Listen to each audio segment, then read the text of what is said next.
ja sam Milan, dolazim iz Srbije, po struci sam kuvar. Danas ću biti vaš domaćin, tako da uživajte. Dobrodošli na večeru, prijatno!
Hola, hola.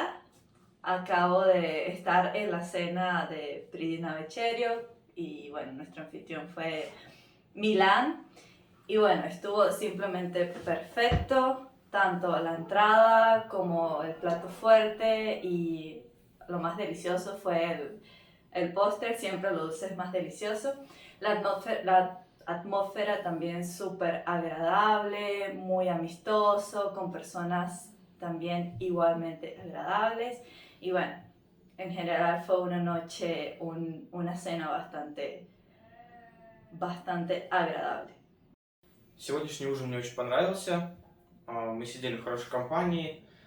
Милан приготовил очень вкусные блюда. Во-первых, мы ели рулет с ветчиной и сыром. На второй у нас было пюре с говядиной. Очень вкусное мясо. И в-третьих, нам принесли очень вкусный десерт из белого шоколада, темного шоколада с начинкой из вишни. Атмосфера была очень крутая. Все было очень весело, все было очень вкусно. Спасибо большое Милану за этот вечер. Увидимся. Zdravo, ja sam Aleksandra. Na današnjoj večeri kod Milana je sve bilo super, počevši od predjela do sladice. Mislim da smo svi bili zadovoljni. S obzirom da sam i ja kuvar, znam koliko je truda uložio u sve to, da svi budemo zadovoljni, da atmosfera bude kako treba, da se jelo pripreme na vreme i da sve bude super. Hvala mu što nam je sve to pripremio i što smo se lepo pravili večeras.